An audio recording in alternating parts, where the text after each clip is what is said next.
courtier, mandataire, quel métier se cache derrière ces noms? L'organisme Orias vous donne les réponses. Pour souscrire à une assurance vie, choisir une banque pour votre crédit immobilier ou encore faire des placements en bourse, vous pouvez faire appel à un intermédiaire. Les intermédiaires en assurance, banque et finance sont des entreprises qui interviennent en situation d'intermédiaire entre le consommateur, celui qui veut acheter un contrat d'assurance, un crédit ou un produit d'épargne financière, et les établissements d'assurance, les banques ou les établissements financiers qui donc conçoivent ces produits. Un intermédiaire est donc une personne qui, contre rémunération, présente, propose ou aide à conclure un contrat, par exemple d'assurance. Donc il y a 4 intermédiaires qui sont identifiés dans notre réglementation, qui sont les courtiers d'assurance, les agents généraux d'assurance, les mandataires d'assurance et les mandataires d'intermédiaires d'assurance.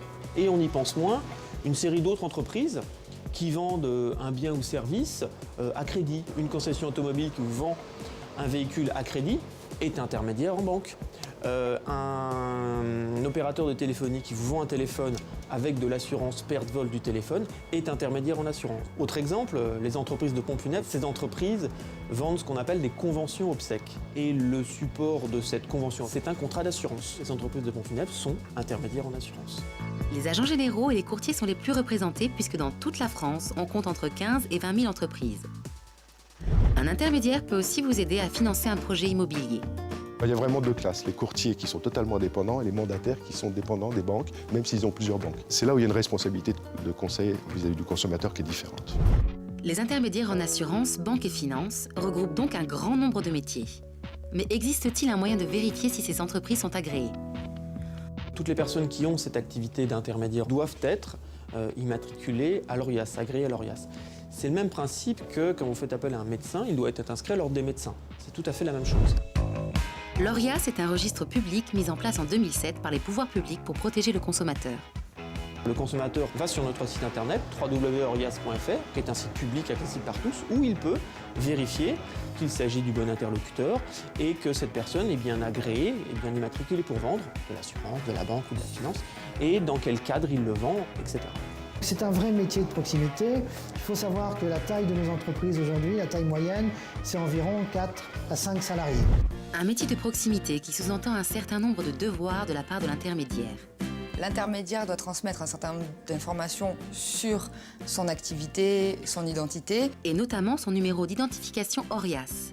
Cela permet d'être certain que le professionnel respecte toutes les conditions d'exercice fixées par la loi. Éventuellement, de faire des vérifications sur Internet, qu'il est régulièrement enregistré. Au même titre que les courtiers en assurance, nous avons aujourd'hui obligation, à partir du 1er janvier 2013, d'être inscrits effectivement auprès de l'ORIAS et bien sûr d'avoir l'ensemble des compétences. Donc c'est soit des formations, soit des diplômes nécessaires à l'exercice de la profession, des assurances, une responsabilité civile professionnelle et puis le devoir d'apporter le conseil nécessaire pour la bonne compréhension du projet qui est proposé à l'emprunteur.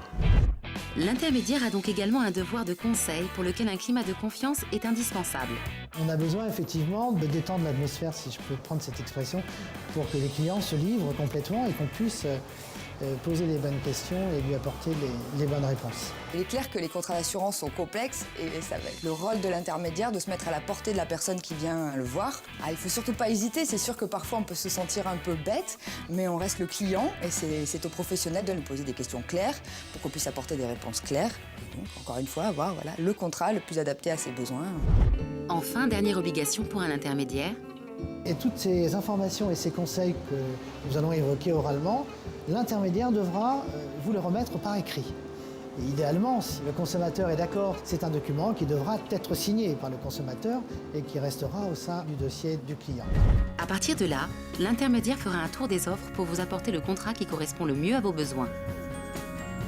Je vais vous dire, voilà, j'ai interviewé 4-5 compagnies d'assurance et voilà celle avec laquelle effectivement nous estimons que la réponse qui va vous être apportée est celle qui correspond aux besoins que vous avez exprimés. Au-delà du devoir d'information que nous lui devons en apportant notre expertise, lui proposer des solutions, plusieurs banques, plusieurs produits, il faut pouvoir les comparer. Donc nous devrons lui remettre un document qui justifie effectivement cette mise en avant de plusieurs situations, de plusieurs possibilités d'établissements bancaires et de solutions de financement qui lui permettent de connaître l'ensemble des éléments de son contrat pour pouvoir choisir librement. Les intermédiaires ont donc des obligations générales, mais si vous voulez souscrire un contrat d'assurance vie, ces obligations sont renforcées. On est sur un contrat complexe, avec des enjeux financiers quand même assez importants. Donc ils doivent non seulement vous conseiller sur un contrat adapté, mais également vous mettre en garde. Par exemple, vous prenez un contrat avec des risques de perte, l'intermédiaire doit vous mettre en garde sur les risques que vous prenez en souscrivant ce contrat-là. Il engage sa responsabilité s'il ne conseille pas correctement et surtout s'il ne met pas en garde. Donc c'est vraiment pas neutre pour lui.